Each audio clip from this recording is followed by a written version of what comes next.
Salut à tous, bienvenue pour une nouvelle vidéo consacrée au Tour de France Fantasy by Tissot, pour le Tour de France 2026 qui commencera dans 2 jours. Donc comme chaque année, je vais vous proposer une équipe.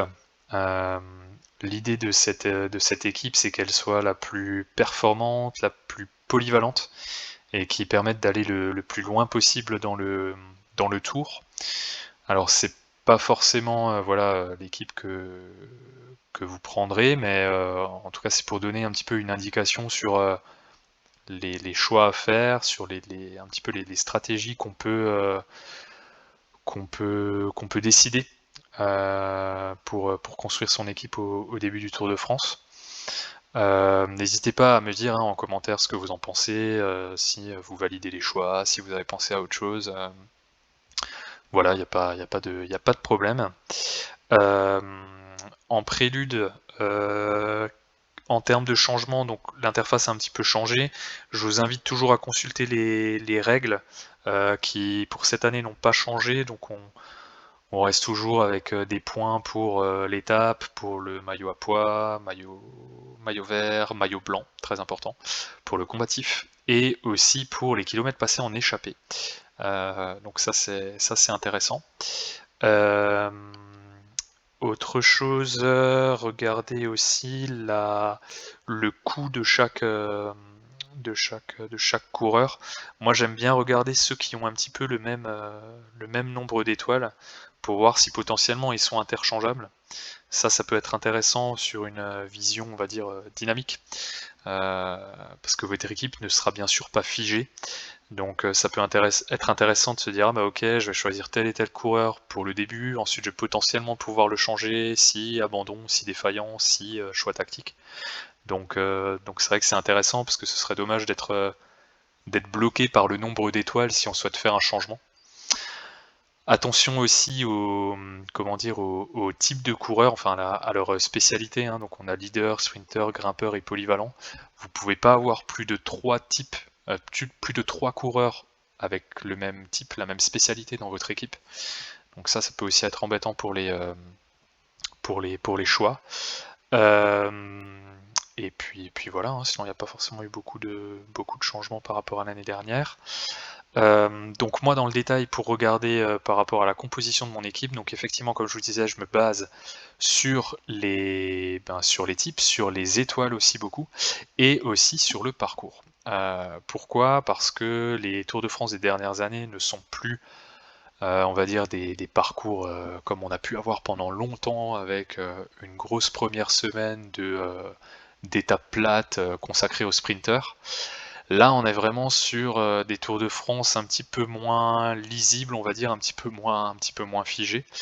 On a en général un début de Tour de France assez nerveux, avec des étapes, voilà, pour puncher, pour grimpeur. Ensuite, on va avoir un milieu de tour un peu plus calme, avec là, on va avoir la concentration des étapes pour les sprinters, et enfin un Tour de France qui finit toujours avec des étapes de montagne. Donc voilà, ça peut être important pour orienter la construction de votre équipe. Et c'est vrai que moi, je tiens beaucoup compte de cette donnée pour la construire. Donc dans le détail, cette année, on commence voilà, avec un Tour de France plutôt nerveux. Départ de Barcelone, on va rapidement arriver dans les Pyrénées. Donc on va avoir voilà, 5-6 étapes plutôt accidentées montagne. Ensuite, on va avoir un milieu de tour avec des étapes plutôt plates, hein, entre l'étape 5 ou 7 jusqu'à l'étape 12-13, où là on va avoir plutôt les sprinters qui vont se révéler. Et enfin on va finir avec une dernière partie de tour vraiment axée montagne, avec plusieurs arrivées au sommet, on a notamment au Markstein, plateau de Solaison, Orsières-Merlette, l'Alpe d'Huez 2 fois. Donc, euh, donc voilà, moi je tiens compte de cette information, enfin en tout cas voilà, du parcours du tour pour construire mon équipe. Donc dans le détail, euh, Pogacar, bon, sans commentaire.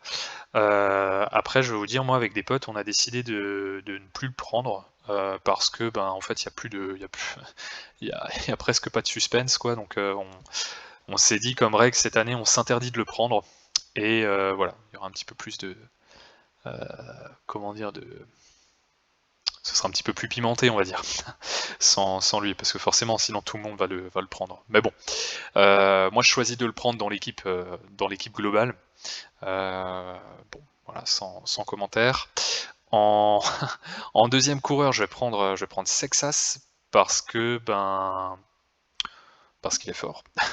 Non, parce qu'il est pas trop cher, parce qu'il est dans une très bonne forme, il a fait un excellent début de saison. Je pense que cette année, il va arriver en mode découverte, mais sans forcément trop de pression non plus, parce que voilà, Decathlon n'a pas construit toute l'équipe autour de lui. Et ils ont aussi choisi de prendre le sprinter Olaf Koy. Donc c'est vrai que ça réduit un petit peu la pression sur lui, et je pense que c'est une bonne idée. Après moi, à choisir, j'aurais pas forcément voulu qu'il fasse le Tour de France, j'aurais plutôt vu sur le Tour d'Espagne, mais bon après il y a des choix, je pense qu'il y a comment dire, une certaine pression du sponsor aussi, donc bon, c'est comme ça. Donc voilà, je le prends, d'autant plus que Sexas figure comme le principal favori du classement des meilleurs jeunes, et ce classement rapporte des points sur Fantasy. Donc c'est toujours très important de l'intégrer. Et c'est vrai qu'à la différence par exemple d'un coureur qui est là pour le classement général mais qui ne figure pas au classement du meilleur jeune, ben il aura moins de points même s'il est une ou deux places devant. Donc c'est toujours intéressant d'avoir un jeune, ça permet d'avoir plus de limiter les risques en fait à quelque part. Ensuite, en troisième coureur, je vais prendre Juan Ayuso de la Lidl Trek, qui est un petit peu dans la même configuration, enfin on va dire dans une équipe qui est construite un petit peu de la même manière, c'est-à-dire que lui est le leader, il va avoir une bonne équipe de montagne autour de lui, mais comment dire, la pression va être partagée avec Pedersen qui est sprinter. Euh, donc voilà, c'est pas la première fois qu'ils font ça. Ayuso, il a fait une première partie de saison plutôt assez intéressante. Malheureusement, il a été bloqué un petit peu dans son élan à Paris-Nice où il était tombé, mais il est très très bien revenu sur le Tour Auvergne-Rhône-Alpes, donc moi je le vois performer. Alors, pourquoi je le choisis plutôt lui qu'un autre? Bon déjà parce qu'il est très fort, mais c'est vrai qu'en comparaison avec les autres coureurs qui sont à 20 étoiles, on a Lipovitz et Evenepoel, de très bons coureurs aussi, mais qui ne figurent plus au classement du meilleur jeune. Donc voilà, donc le choix c'est tout simplement porté sur Ayuso. Euh, Après, bien sûr, ce qui est intéressant, c'est qu'en cas de défaillance, en cas d'abandon, ben, du coup, je pourrais facilement le changer avec Lipovitz ou Evenepoel. Donc ce sera intéressant, ça permet d'être plus souple sur l'équipe par la suite. Ensuite, quatrième coureur, je vais prendre Del Toro. Del Toro, qui est le principal lieutenant de Pogacar cette année, qui a fait un super début de saison. Il a quand même gagné l'UAE Tour, Tirreno Adriatico pardon, et le Tour Auvergne-Rhône-Alpes. Donc voilà, je pense qu'il n'y a rien d'autre à dire. Il a déjà l'expérience des grands tours, il a fini deuxième du Tour d'Italie l'année dernière. Je pense qu'il va bien respecter son rôle de lieutenant pour Pogacar, mais que, à l'image d'un Adam Yates il y a 2-3 ans où il avait fini sur le podium avec Pogacar vainqueur, moi je vois Del Toro sur le podium ou dans le top 5. Ce sera le principal concurrent, je pense, de Paul Sexas sur le classement du meilleur jeune, donc intéressant de le prendre aussi. Après, Del Toro, je vais le prendre pour les premières étapes. Je retourne sur le parcours du tour. Je vais le prendre pour les premières étapes et je pense que d'ici l'étape 5, voire 7, je vais le changer avec un sprinter type Philipsen. Je vais sûrement prendre Philipsen, ils ont le même nombre d'étoiles.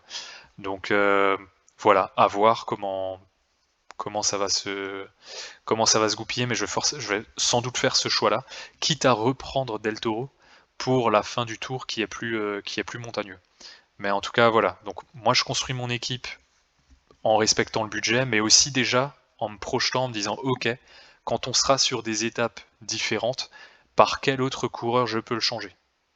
Donc voilà un petit peu ma manière de penser.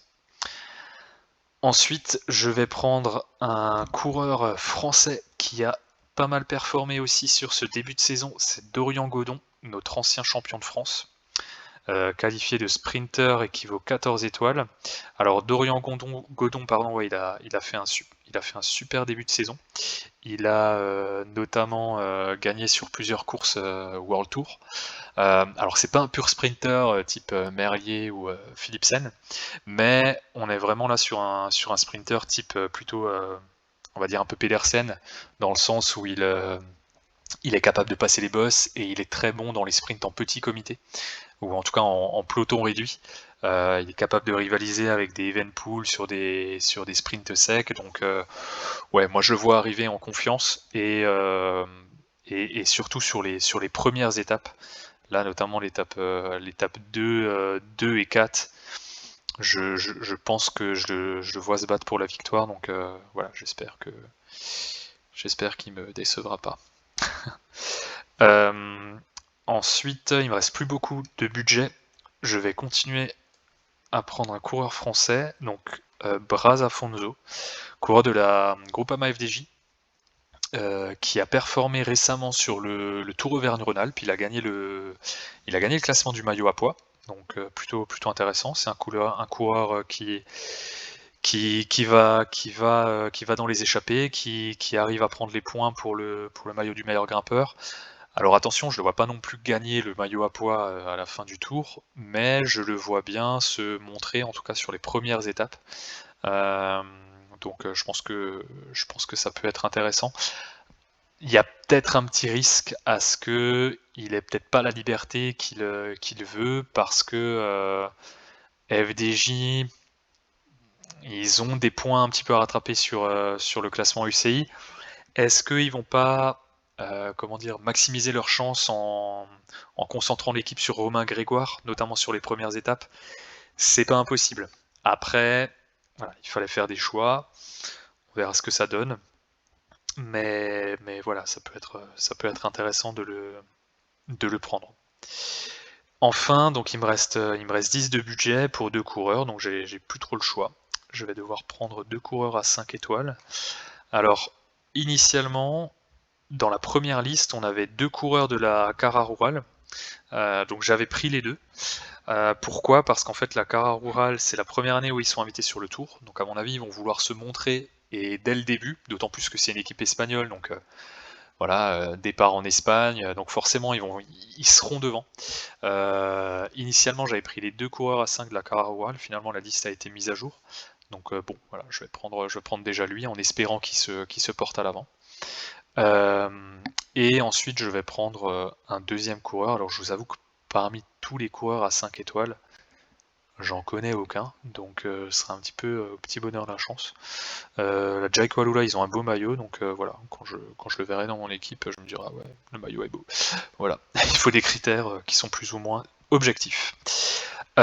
Faites attention, la liste des coureurs est encore provisoire. La présentation des équipes a démarré il y a quelques temps. Donc la liste définitive, ils indiquent qu'elle sera disponible demain.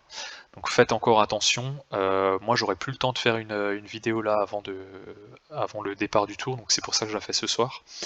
Bon, logiquement, dans les coureurs que j'ai pris, il ne devrait pas y avoir de changement. Mais soyez tout de même attentifs. N'oubliez pas de sélectionner votre capitaine pour chaque étape, hein, ça vous double les points de l'étape, donc ça c'est intéressant. Et spécificité aussi pour les 2 contre-la-montre, vous pouvez deviner le meilleur temps, ça peut vous rapporter jusqu'à 200 points, donc c'est vraiment pas négligeable, d'autant plus qu'il y a 2 contre-la-montre, donc voilà, il y a un potentiel de 400 points, donc vraiment n'hésitez pas. Moi, ce que je fais pour calculer le temps, je regarde un petit peu le profil de l'étape. Je regarde si par le passé il y a eu des étapes similaires. Donc cette année il y a eu plusieurs contre-la-montre par équipe de à peu près 20 km, je crois qu'il y en a eu un sur Paris-Nice. Je regarde ensuite la vitesse moyenne du premier de la première équipe, et du coup voilà, j'essaye de déterminer le temps que ça peut donner par rapport à la distance. Ça vaut ce que ça vaut, mais pour le moment ça m'a plutôt assez réussi. Autre chose, je vous invite à vous rendre sur le site Pro Cycling Stats qui vous donne énormément de données sur, voilà, sur les statistiques des coureurs. Vous avez leur palmarès, leur performance de l'année. Donc c'est plutôt intéressant. Et vous avez notamment ici l'âge des coureurs, donc les coureurs les plus jeunes. Donc ici vous avez toute la liste des coureurs qui ont moins de 25 ans et qui sont donc éligibles au classement au classement du meilleur jeune. Ça peut être intéressant. C'est vrai que je parle beaucoup du classement du meilleur jeune, mais pour moi ça peut vraiment faire la différence.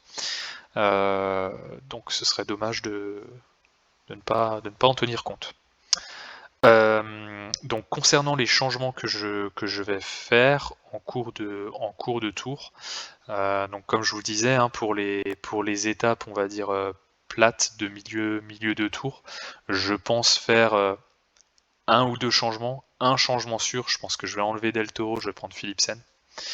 Après, si on regarde la liste des coureurs, on va dire plutôt sprinters, ça pourra peut-être être intéressant d'enlever, je sais pas, Ayuso pour prendre Coy ou Ayuso pour Pedersen, enfin voilà. Ou alors vraiment remodeler l'équipe en prenant un coureur ici moins cher en étoiles pour permettre peut-être de taper dans un Merlier ou voilà.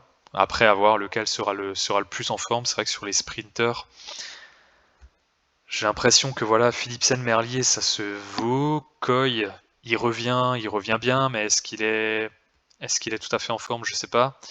Il y a 2 ans, Guirmay, il nous avait tous étonnés en gagnant 3 étapes et le maillot vert. Pedersen, il revient aussi. Donc j'avoue que la forme, je sais pas trop. Je pense que ça va se disputer entre les deux premiers. En tout cas, sur le papier, c'est comme ça que c'est indiqué. Après, on n'est pas à l'abri d'une révélation. Voilà, à voir. Et après, ce qui est très important aussi, c'est de ne pas gaspiller tous ces crédits de remplacement dès le changement d'étape, c'est-à-dire quand on passe d'une étape de montagne ou à une étape de plat ou inversement, on va pas changer tout son 8, quoi. Euh, il faut garder un petit peu de marge, de réserve, justement en cas d'abandon, en cas de grosse défaillance. Et ce qui est important aussi, moi je me garde toujours un petit peu de marge pour la dernière étape. Pourquoi? Parce que en fait sur la dernière étape, les points des classements généraux sont triplés. Donc c'est intéressant d'avoir dans son équipe à la fois le maillot jaune, le maillot à pois, le maillot vert, le maillot blanc, parce que vous pouvez gagner des places dans votre ligue avec cette dernière étape. Donc voilà, ça peut être intéressant aussi de viser le super combatif. Après, souvent c'est lié, hein, je trouve un super combatif, il va bien figurer logiquement au classement du maillot à pois, il peut peut-être être pas trop mal positionné au classement général, approcher le top 10. Donc voilà, vous pouvez avoir des coureurs qui ont qui visent le général, mais qui vont avoir une grosse défaillance, qui vont leur faire perdre toute ambition au classement général dans les premières étapes. Donc tu te dis, ah bah ouais, lui, je vais pas le prendre. Et en fait, au final, sur les dernières étapes, ben voilà, il peut te claquer une étape, 2 étapes, le maillot à pois de meilleur grimpeur, et finalement te ramener énormément de points. Donc ça peut être intéressant. Je crois qu'il y a l'année dernière, par exemple, il y a Arensman qui a gagné 2 étapes. Donc ça, c'était assez fou. Il me semble que sur le Tour d'Italie, il y a quelques années aussi, Pinot, je crois que c'était pour son dernier Tour d'Italie, il visait le podium et finalement il a eu une défaillance et au final il est revenu, il a gagné des étapes, il a gagné le maillot à pois et je crois qu'il a même fini dans le top 5 du Tour d'Italie. Donc voilà, c'est pas parce qu'il y a un événement un jour que voilà, faut forcément faire un changement. Voilà, c'est très évolutif. Autre chose, cette année, particularité, on a vécu un gros épisode de chaleur avec une canicule assez durable. Il est prévu qu'il y ait un épisode de canicule là vers le début du tour, ou en tout cas aux alentours du 14 juillet. Ça peut avoir des conséquences sur, l'organisation des étapes. On peut avoir des décalages en termes d'horaire, on peut avoir des étapes raccourcies. On peut finalement se retrouver avec une étape, qui devait finir à un sommet, bah, finalement on fait pas le sommet, on s'arrête au pied. Bah, ça change totalement la comment dire? La caractéristique de l'étape. Donc tout ça, ça peut peser. Il va falloir être, comment dire? Réactif et agile dans vos équipes pour pouvoir tenir compte de ces éléments. Mais bon, ça rendra la chose intéressante. Très bien, bah écoutez, en tout cas, voilà mon équipe pour cette année. Je vous souhaite à tous un excellent Tour de France. N'hésitez pas à commenter si vous avez des remarques, des suggestions, hein, je suis ouvert.